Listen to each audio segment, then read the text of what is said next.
जमुनिया है और मैं फुलेरा गांव में रहती हूँ। यहाँ मैं अपने परिवार के साथ आई हूँ। तो आप सबके सामने मैं अपने परिवार को आज अपने साथ लेकर आई हूँ, मिलवाना चाहती हूँ सबके साथ। तो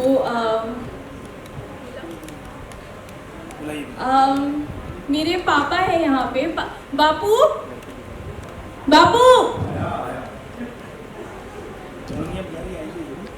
बापू कहाँ रह गए? पंचे लगाने लग गए। ये है हमारे बापू। नमस्कार, मेरा नाम प्रतीश वोरा है। मेरा रियल नेम प्रतीश वोरा है और इस सीरियल में मैं मदन कुमार का किरदार प्ले कर रहा हूँ, हमारे जमुनिया के फादर। अब मैं अपनी माई को बुलाना चाहती हूँ। तो माई आ जाओ। ये है हमारी माई। नमस्ते नमस्ते नमस्ते नमस्ते। मेरा नाम खुशी राजपूत है और मैं सरोज प्ले कर रही हूँ जमुनिया की मदर का। Thank you so much. तो ये है हमारे बापू, हमारी माई। अब हम बुलाना चाहेंगे हमारी सबसे सुंदर, इस दुनिया में जो परी जैसी सुंदर लड़की है, हमारी दीदिया। तो उजाला दीदिया आ जाओ।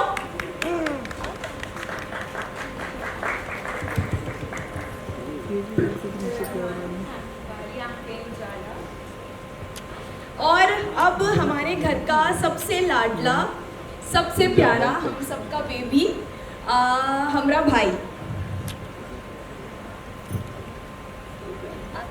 आजा सूरज। काव्यांश। Hi everybody, this is me Kalyansh. I'm playing Suraj. तो ये है जमुनिया, यानी कि हमारी फैमिली, हमारी छोटी सी, हमारा छोटा सा परिवार। अब हम बुलाएंगे व्यास फैमिली के चिराग को, रतन व्यास। हेलो एवरीवन, आई एम रतन व्यास। अब आपको मिलवाते हैं व्यास परिवार के लोगों से। तो हमारे परिवार की सबसे बड़ी, जिनके इजाजत के बिना सफेद महल में एक पत्ता भी नहीं हिलता, हमारी दादी।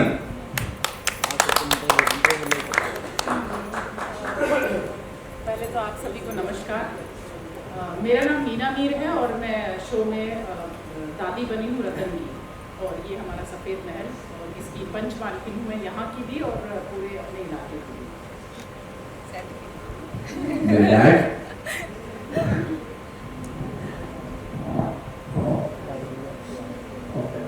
नमस्कार गाइस, मेरा नाम है मसीउद्दीन कुरैशी और मैं प्ले कर रहा हूँ रुचन व्यास, हीरो का फादर। और ये मेरी स्वीट स्वीट अम्मा, हमारी ब्यूटीफुल बुआ।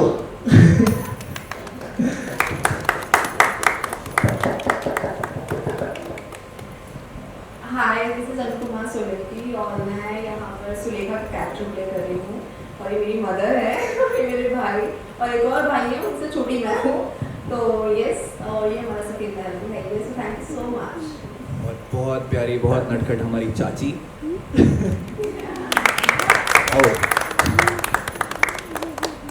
हाय एवरीवन, माय सेल्फ नैना अक्षय गुप्ता और मैं इस शो में सुजाता का कैरेक्टर प्ले कर रही हूँ। और अम्मा जेठ जी, ये हमारी प्यारी सी ननद।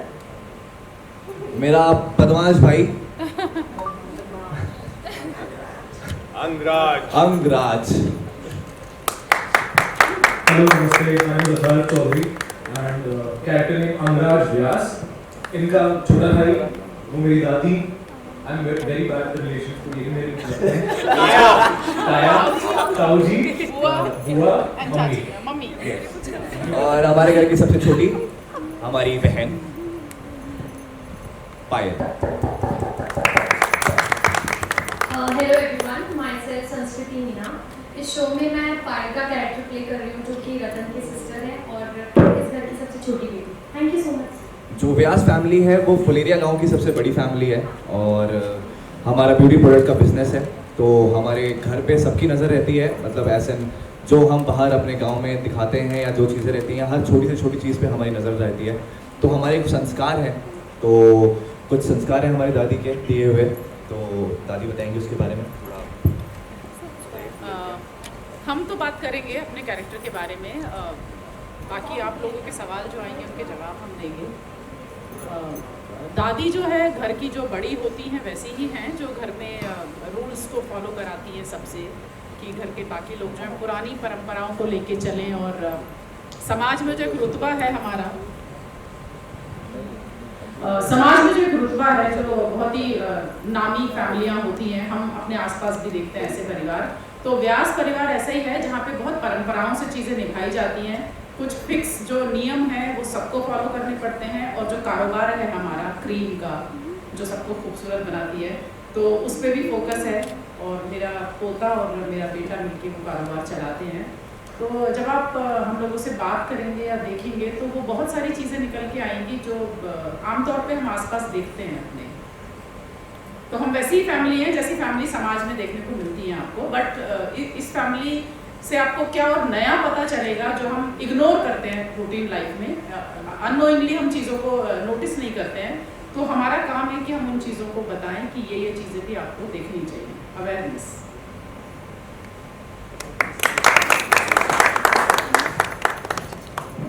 Now we can have the photo op. रुको, मेरे बिना फोटो कैसे हो सकती है? मधुमती के बिना कुछ नहीं हो सकता है यहाँ पर। इस शो में जितना भी ड्रामा क्रिएट होगा वो मधुमती ही करेगी ना। Hello everyone, good afternoon. I am playing Madhumati. जैसे दोनों के बीच में आके खड़ी हो गई ना, बस वही काम है पूरे शो में मेरा। ऐसे जो शोज है वो पहले भी काफ़ी बन चुके हैं इस टॉपिक पे, एंड ये कुछ कॉन्सेप्ट अलग तो दिख रहा है, लेकिन क्या और अलग होने वाला है, क्योंकि इस पर काफ़ी चीज़ें बोल भी चाहती आप देंगे जरूर। हाँ, ठीक है आपकी बात। ये हमें भी जब शो ऑफर हुआ था तो हमारा भी सवाल यही था। मुझे ऐसा लगता है एज एन एक्टर भी और एज एन लड़की एक समाज का हिस्सा हूँ मैं। तो आपका सवाल है कि ऐसे टॉपिक पहले भी आ चुके हैं, तो जवाब ये है कि टॉपिक तो सदियों से चल रहा है, लेकिन सुधार कितना हुआ है ये हम सब जानते हैं। आज भी पढ़े लिखी फैमिली में भी लोग चाहते हैं गोरी लड़की आए, तो समस्या वही की वही है। तो जब तक उस समस्या का निवारण नहीं होता, कोई हल नहीं निकलता, हमें अटेम्प्ट करना पड़ेगा। मोदी जी की वैक्सीन एक पे लाके ब्रेक नहीं कर पाए बेचारे, क्योंकि लहर आती गई तो वैक्सीन भी आती गई। तो जिस दिन कोरोना चला जाएगा वैक्सीन बंद हो जाएगी वाली कहानी है। लोगों का माइंडसेट चेंज हो जाए कि लड़कियां अभी लड़कों से ज्यादा कामयाब हैं, इंडिपेंडेंट। मैं तो जेंडर वाइज भी ये नहीं करना चाहती कि ये भी एक तरह का कॉम्पिटिशन है, और ये भी एक तरह की एरोगेंस है कि मैं किसी से कम्युनिटी टाइप नहीं। लेकिन एज एन लड़की आपकी अपनी एक पहचान है, आप पढ़ लिख रही हैं, नई जगहों पे जा रही हैं, बहुत कुछ एक्सप्लोर कर रही हैं लड़कियां भी।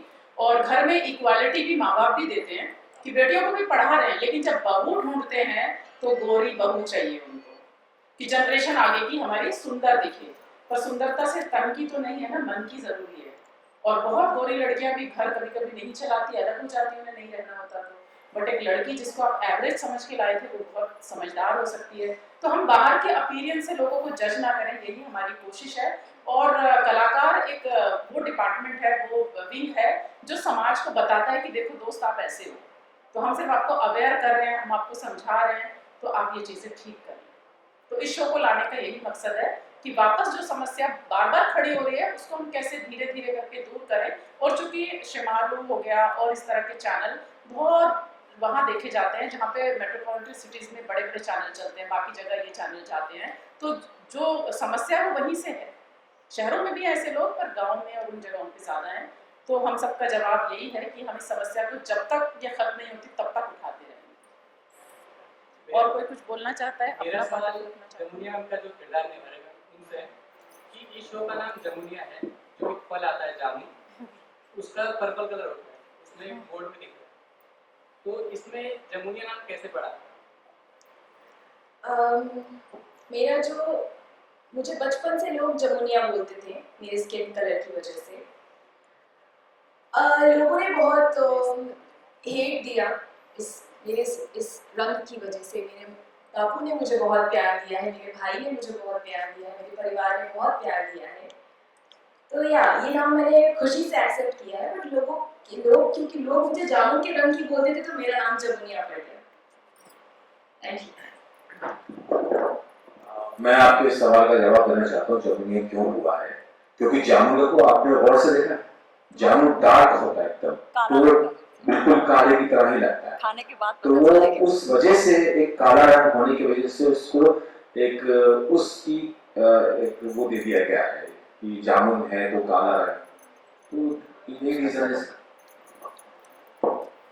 मेरा तो क्वेश्चन है वो मीनाक्षी मैम से, जो कि आपने बताया कि आप इन दोनों की बीच में ही बैठी है अभी भी, तो आपसे ये क्वेश्चन है कि मतलब आप इन दोनों के प्यार के दुश्मन क्यों बनी है, ये बताइए।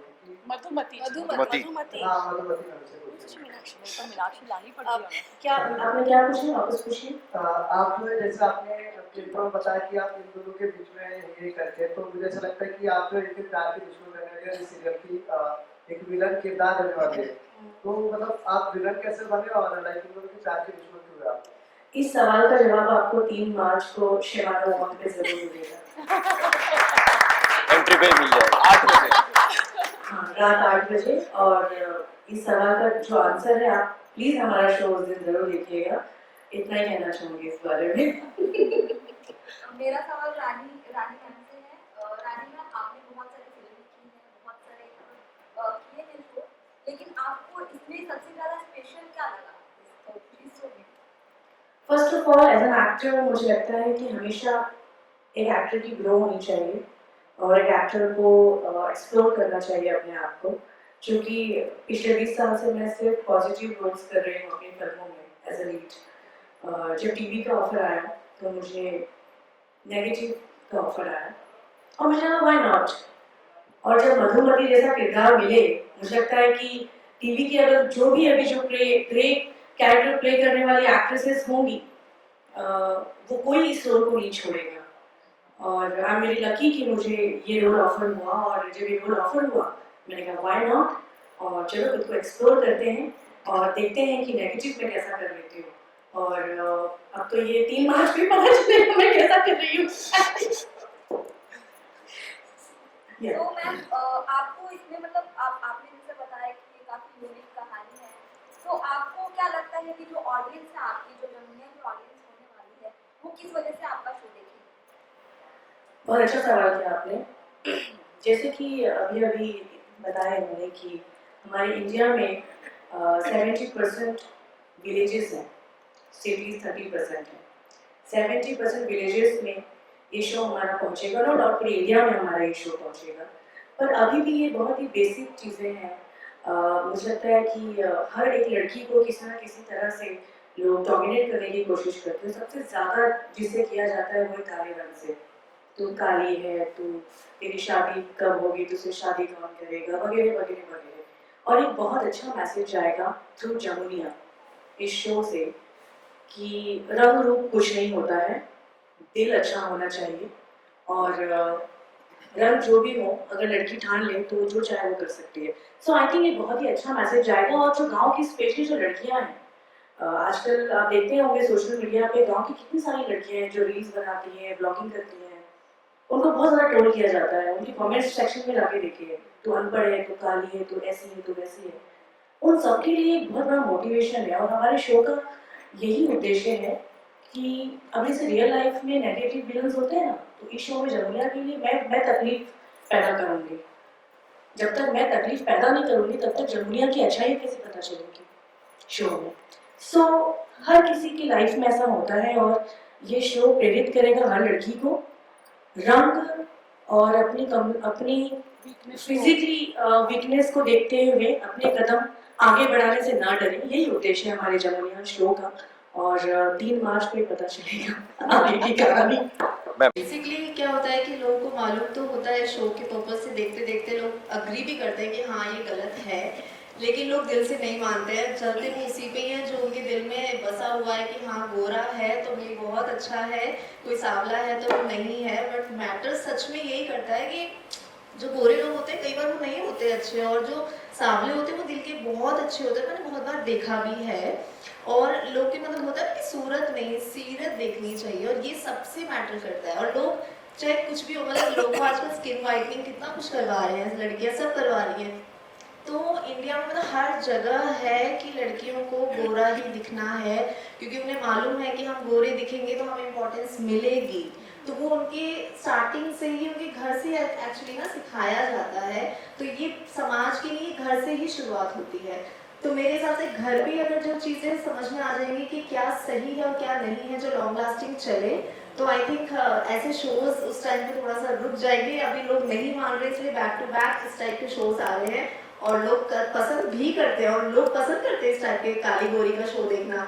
तो मैं भी फर्स्ट टाइम जब स्कूल में थी तो मैंने विदाई शो सबसे पहला देखा था वो कट प्रोडक्शन का, तो वो बहुत अमेजिंग था। तो वहीं से पूरा कंसेप्ट आज तक लोग नहीं सुधरे हैं काले गोरे में डिफरेंस। तो आज हमारा भी शो इसीलिए है कि आज नहीं तो कल एटलीस्ट लोग कभी ना कभी तो बदलेंगे। अगर 10% भी लोग चेंज होते हैं तो हमारा शो बहुत ज़्यादा एक एफर्ट डाल रहा है। तो ये और मुझे उम्मीद है शो देखने के बाद काफ़ी लोगों की सोच बदलेगी, बिकॉज जिस तरीके से प्रेजेंट किया जा रहा है शो को वो बिल्कुल हैमर करेगा उस चीज़ को।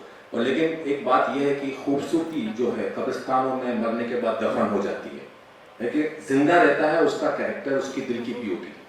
तो मायने नहीं रखता कि आपका चेहरा कितना खूबसूरत है, आपका रंग कितना खूबसूरत है, आपके अमाल आपके अखलाक खूबसूरत होना चाहिए, वो हमेशा जिंदा रहता है। एंड ऑफ द डे ये जिस्म तो मिट जाना है। और लेकिन एक बात मैं पॉजिटिवली कहना चाहता हूँ कि जो ब्रिटिश कलर होता है वो ज़्यादा खूबसूरत होता है, क्योंकि उसके फीचर्स बहुत अच्छे होते हैं, उसमें मेकअप बहुत अच्छा निकल के आता है। जैसे कि आप हैं, आपका मेकअप बहुत अच्छा दिख रहा है।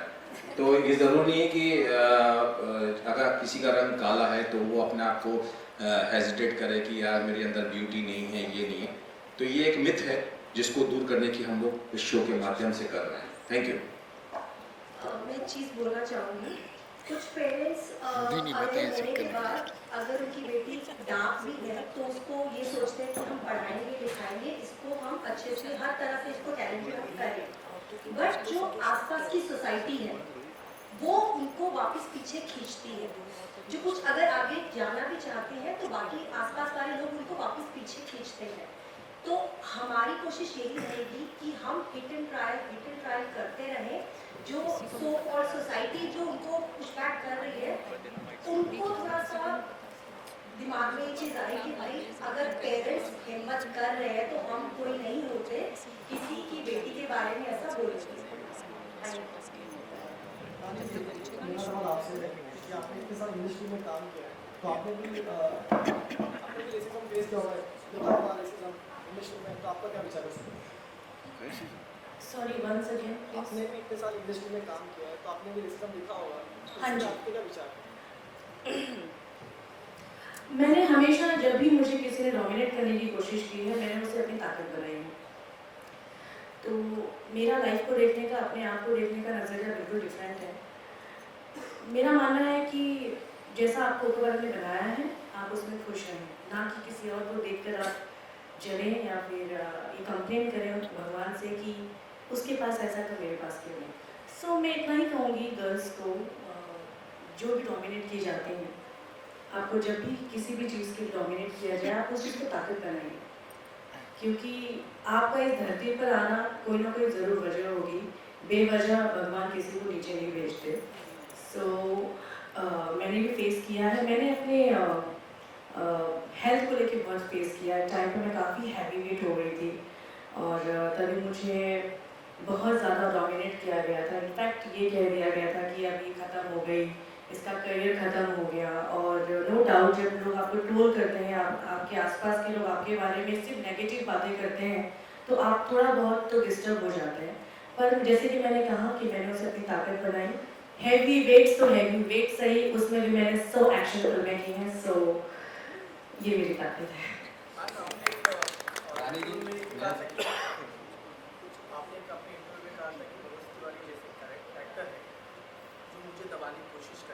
मनोज तिवारी नहीं, बहुत सारे एक्टर जिन्होंने दबाने की कोशिश की। हम बात वही तो कर रहे हैं कि मेल डोमिनेटिंग इंडस्ट्री है जहाँ पर औरतें अपना चला रही हैं, और जमुनिया भी आई थिंक वैसा ही शो है जहाँ पे उसे डोमिनेट करने की कोशिश की जा रही है और फिर वो कैसे आवाज़ उठाती है अपने लिए।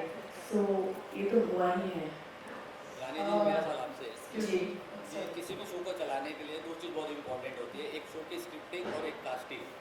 तो और मास ऑडियंस को ज़्यादा से ज़्यादा कनेक्ट कर सके। जी। उसमें हम ऐसा समझे कि कहीं ना कहीं यूपी और बिहार के ऑडियंस को कनेक्ट कर सके, शायद इस वजह से आपको लिया गया या फिर स्क्रिप्ट की डिमांड थी वैसी। दोनों बात है, कोई एक बात नहीं है। स्क्रिप्ट में जो मेरा रोल है मधुमती, वो बहुत ही अच्छा किरदार है। और ऐसे देखिए टीवी में जो कास्टिंग होती है, पहली बात तो कोई एक कास्टिंग नहीं करता है। वो कई बार वो स्टेज 3, 4, 5 स्टेज होते हैं जहाँ पे सिलेक्शन होता है। मे बी मेरी जगह पे और भी लोगों का लुक टेस्ट हुआ होगा, बट जब किरदार में मैं अच्छी लगी, फिट लगी, तभी ही मैं कास्ट की गई। और जो आपने पहला सवाल किया कि शो का जो बैकग्राउंड है वो नॉर्थ बेस्ड है, तो या अगर मैं नहीं होती तो कोई नॉर्थ ईस्ट कोई और स्टार होती। तो दोनों ही बात सच है एक्चुअली। बट एक है कि मैंने लुक टेस्ट दिया है इस रोल के लिए, मेरी फिल्मों को देख के कास्ट नहीं हुई मैं। सो ये एक अच्छी बात है कि मैंने इस चीज़ को हासिल किया है, किसी के रेफरेंस पे मुझे किरदार नहीं मिला है। और आगे भी मुझे रोज़ ऑफर होंगे, लुक टेस्ट देना होगा, डजंट मैटर। मैंने 500 फिल्में की हैं, मैं करूँगी। और उस चीज़ को जब आप हासिल करते हो ना तो उसकी खुशी अलग होती है। सो आपकी दोनों बातें सही हैं, आई थिंक मैंने आपको आंसर दे दिया। कई तीर लगाया है, मतलब हमें एक अच्छी एक्ट्रेस भी मिली है और हमें यूपी की स्टार भी मिली है, सो हम सबके लिए अच्छा होगा ये। नहीं, बट स्क्रिप्ट, जहाँ तक स्क्रिप्ट की बात है, कोई भी एक्टर विदाउट गुड स्क्रिप्ट अच्छा परफॉर्म नहीं कर सकता। सो कहानी हीरो होती है। Without any good script, talent nothing. तो स्क्रिप्ट तो नो डाउट बहुत इम्पोर्टेंट है। हमारे कहानी हीरो होती है और कहानी इतनी सेंसिटिव है जमुनिया, मुझे लगता है कि हर कोई रिलेट करेगा इससे। सो स्क्रिप्ट इज मोस्ट इम्पोर्टेंट। यही जवाब है। एक मिनट, सॉरी, यही जवाब है जो सबसे पहला क्वेश्चन आपने किया था ना कि what is the difference between, तो यही उसका जवाब है कि ये मेरी इस शो का मेरा चौथा शो है, ठीक है। इस शो इस प्रोडक्शन हाउस का, सॉरी। तो यहाँ की खासियत ये है, यहाँ की लिखाई रियलिस्टिक होती है, ठीक है। रियलिस्टिक, अब आप गांव में देखो, शहर में देखो, कहीं भी देखो, आप अगर कनेक्ट नहीं कर पाओगे ना तो कोई भी स्टोरी छोड़ दो। काफ़ी लोग आप में से मुझे जानते हैं, मैं डॉटर्स फादर काफ़ी प्ले करता हूँ, ठीक है। तो हर जगह पर हम लोगों ने यही चीज़ देखी है और जितनी रियलिस्टिक स्टोरीज मैंने इस प्रोडक्शन हाउस के साथ जुड़ने के बाद देखी, वो ही आपके लिए नया है कि आप देखिए, ठीक है। बाकी जो मैसेजेस दिए जाएंगे वो भी बहुत रियलिस्टिक ही होंगे, वो तो हमें पक्का यकीन है।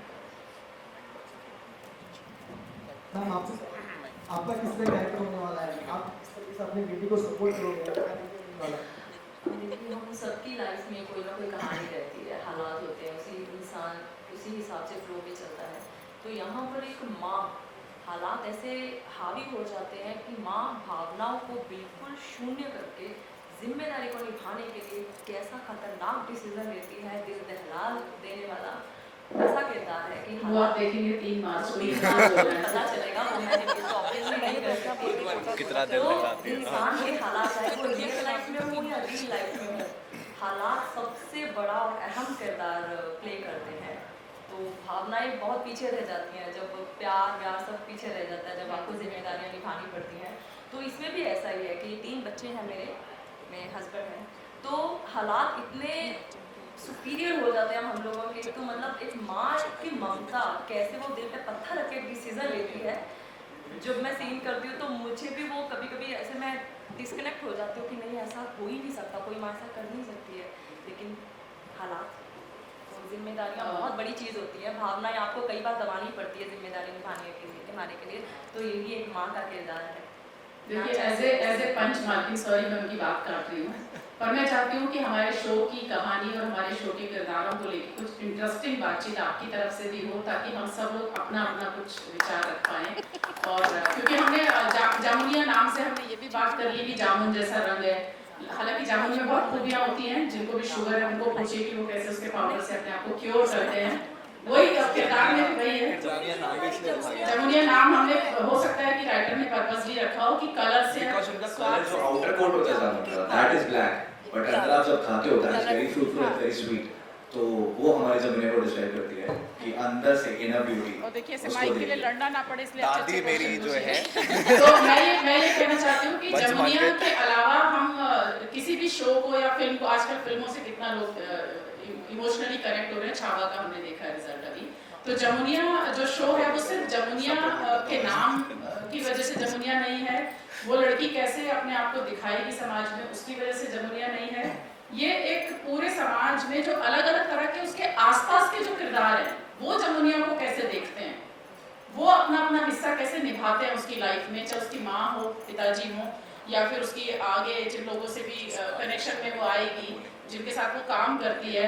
तो स्टेटस गेम होता है समाज में, पारिवारिक स्थितियाँ जो अलग अलग होती है वो होता है। तो कोई भी एक शो किसी एक पक्ष को उजागर नहीं करता है, उसके बहुत सारे डायमेंशन लेके चलता है, क्योंकि आप इंडिविजुअल एक आदमी होते हैं तो आपके साथ आपकी फैमिली का एक बॉन्ड अलग होता है, ऑफिस का अलग होता है, दुनिया के साथ अलग होता है।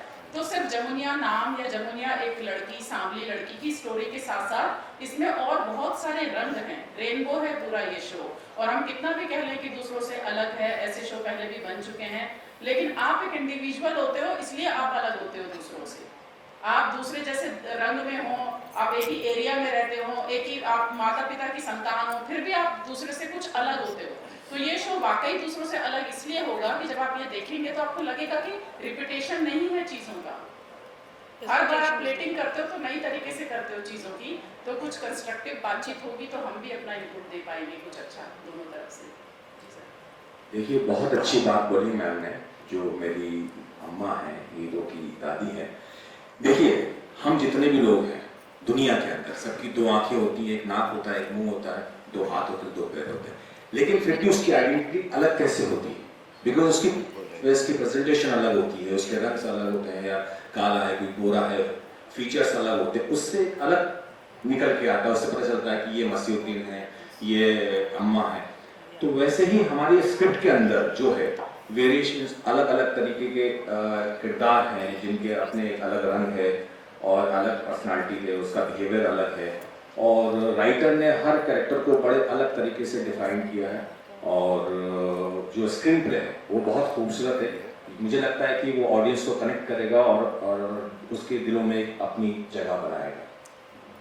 एक्चुअली कैरेक्टर सारे हमारे शो में इतने डिफरेंट है, मतलब कोई भी सिमिलर नहीं है, और ये बहुत इंटरेस्टिंग। जैसे मेरा भी पहला शो है, मतलब ये प्रोडक्शन का मेरा सेकंड शो है, बट जो मैं प्ले कर रही हूँ, मतलब मैंने हमेशा नेगेटिव प्ले किया है, मैंने पॉजिटिव किया है, मैंने ग्रे शेप किया है, मतलब मैंने सब किया, लेकिन थोड़ा कॉमिक फैक्टर जो यहाँ पे मिल रहा है वो मुझे बड़ा मज़ा आ रहा है कि वो अलग अनुपमा देखने को, मतलब अलग सुलेखा देखने को मिलेगी। तो वो मुझे भी बहुत अच्छा लग रहा है, क्योंकि ये थोड़ा सा ना ग्रे बोलेंगे, इसमें कलर, मतलब एक होता है कलरफुल कि आप नेगेटिव भी कर रहे हो, जहाँ पे माँ के साथ बच्ची बन जाना है वो भी है, क्योंकि दोनों भाई में सबसे छोटी है तो वो जिद्दीपना भी आता है। और ये अच्छा है कि फुल्ली नेगेटिव नहीं है मेरा, ये मुझे बहुत मज़ा आ रहा है इस चीज़ को लेके। तो हाँ, सबका तो अभी कैरेक्टर आप बात करेंगे पता चलेगा। हम चाहते हैं कि आपकी तरफ से सवाल आए। और रानी जी आपसे सवाल है कि टेलीविजन में और फिल्मों में कितना अंतर है, आप बता सकते हैं? बहुत अंतर है, बहुत अंतर है। इसका हिस्सा सब रह चुके हैं, भोजपुरी के अंजना सिंह जी की बात करें या जितनी भी हैं, मोस्टली सबने टेलीविजन भी किया है और फिल्में भी की हैं, तो आप कितना देखते हैं? बहुत अंतर है। यहाँ पे काफ़ी महीनों तक एक ही किरदार को निभाना पड़ता है, और फिल्मों में हर 30 दिन में अलग अलग किरदार आपके सामने होते हैं, अलग स्क्रिप्ट होती है, अलग कैरेक्टर्स होते हैं सामने, अलग डायरेक्टर्स होते हैं। बट टीवी में आई थिंक मुझे लगता है कि यही एक थोड़ा सा फ़र्क है। बाकी तो काम वहाँ भी वैसे ही हो रहा है, यहाँ भी वैसे ही हो रहा है। ये मेरा तीसरा शो है, तो मुझे थोड़ा बहुत नॉलेज है कि टीवी में थोड़ा हैक्टिक हो जाता है, और बट ठीक है, मुझे पसंद है हैक्टिक स्केड्यूल, और मैं एंजॉय करूँगी। एक ही किरदार को लंबे समय तक निभाने का जो अनुभव है वो मैं लेना चाहती हूँ। बहुत लंबे टाइम तक जी, और अगर आप लोगों का आशीर्वाद रहा तो 2-3 साल तक निभाती रहूँगी। 3 साल तो मैं चाहती हूँ कि मैं इतना लंबा अनुभव करूँ मधुमती के साथ। तथास्तु। मेरा सवाल आपसे रहने वाला है, आप किस तरीके से जो है आपके सीरियल में आप एक लीड रोल निभा रही हो, तो किस तरीके से आप बाकी लड़कियों को इंस्पायर करने वाले हैं? जमुनिया आपने किससे पूछा? जमुनिया जी से। तो फिर हाँ जी, देखना आप देखना भी क्या जमुनिया पूछना को है। मैं आपसे पूछना तो क्या आप एक लीड रोल निभा रही है तो आपकी किस तरीके की स्टोरी लाइनअप होने वाली है और बाकी लड़कियों को किस तरीके से इंस्पायर करने वाले हैं? जी बिल्कुल थोड़ा सा एक सवाल ऐड करना है। हाँ। जमुनिया जब आपको चिढ़ा रहे थे शो में, तो माँ बाप ने तो कुछ और नाम दिया होगा, तो चिढ़ाने वाले नाम को आप लेकर कैसे चलते? ओके, तो हाँ जी, लोगों ने चिढ़ाने के लिए जमुनिया नाम रखा था क्योंकि मैं दिखती सांवली थी, जैसे कि जामुन हमें सांवला दिखता है। पर मेरे मम्मी पापा को, मेरे पापा मम्मी को ये नाम बहुत पसंद आया क्योंकि जामुन की गुणवत्ता बहुत होती है। जामुन बहुत गुणकारी होता है, आपके हार्ट के लिए अच्छा होता है, जैसे मैम ने बताया डायबिटीज़ के लिए बहुत अच्छा होता है। तो इसीलिए मेरे घर वालों को, मेरे मम्मी पापा को भी ये नाम बहुत पसंद आया। तो जो लोग चिढ़ाना चाहते हैं उनके लिए ये बहुत बड़ा जवाब है कि जहाँ आप नेगेटिविटी ढूंढ रहे हो वहाँ मेरे माँ बाप ने और ऐसे ही बहुत लोग उसमें भी पॉजिटिविटी ढूंढ लेते हैं, जैसे मेरे माँ बाप ने ढूंढा। ब्लड सर्कुलेशन भी अच्छा करता है जामुन। ब्लड सर्कुलेशन भी अच्छा करता है, बहुत गुणकारी है, बहुत गुणवत्ता है उसमें। ये बातें आप लोग समझिए। आप लोगों को समझ इन लोगों को ये बातें, व्यास खानदान को ये बातें समझाना पड़ेगा। नहीं हम समझते हैं लेकिन जैसे कि प्रोमो में आप लोगों ने एक्सेप्ट नहीं किया जामुन रंग वाली। जामुन ही नहीं हम समझते हैं, बिल्कुल समझते हैं, लेकिन स्क्रीन पर नहीं समझेंगे। तभी तो हमारी कहानी आगे बढ़ेगी।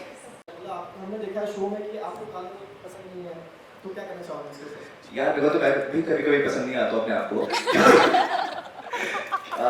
यार रिलेटेबल बहुत है क्योंकि जहाँ से मैं आया हूँ, मैं भी यूपी बैकग्राउंड से हूँ, तो हमारे घर में भी है, मेरी मम्मी जैसे सब लोग इसी चीज़ पे बात करते हैं कि बेटा ये क्रीम लगाने से गोरे हो जाते हैं, बचपन से चाय नहीं पीने दी, आदत नहीं लगवाई कि इससे काले होते हैं।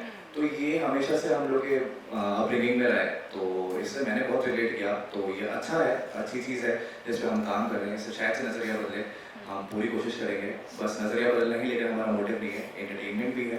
तो आपको बहुत मज़ा आने वाला है शो देख के और आप लोग बहुत एंजॉय करेंगे इसका जो ड्रामा है वो देख के। तो आपका जो कैरेक्टर है वो जमुनिया को सपोर्ट करेगा या उसके खिलाफ होगा? एकदम सपोर्ट करेगा। उसके लिए आपको इंतजार करना पड़ेगा थर्ड मैं जामुन ड्रैगन फ्रूट खा लूँगा, जामुन नहीं खाऊंगा।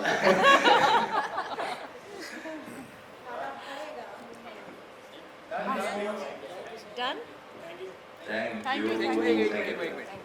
Thank you everyone. ये आज की महफिल खत्म करने से पहले आप लोगों के लिए एक शेर अर्ज करना चाहूंगा। बहुत देर से बेचैनी हो रही थी मुझे। इरशाद जोर से। अरे ये तो कुछ बोल ही नहीं रहा यार। कि चरागों की लौ से, सॉरी, सुनाई क्या बोला आपने? इरशाद बोला। अच्छा। कि किसी से नहीं, किसी हमनशी से नहीं, किसी से नहीं, किसी हमनशी से नहीं, हमारे पांव का कांटा हम ही से निकलेगा। जिस जगह से नजर आ रही है बहुत ठंड, मुझे यकीन है सूरज वहीं से निकलेगा। तो 3 मार्च को सूरज निकल रहा है और शो का भाग्य उदय होने वाला है। जोरदार तालियों से शो को ब्लेसिंग्स। Thank you. सूरज भी है, चांद भी है, सब कुछ है। Thank you so much. Thank you guys. Thank you so much.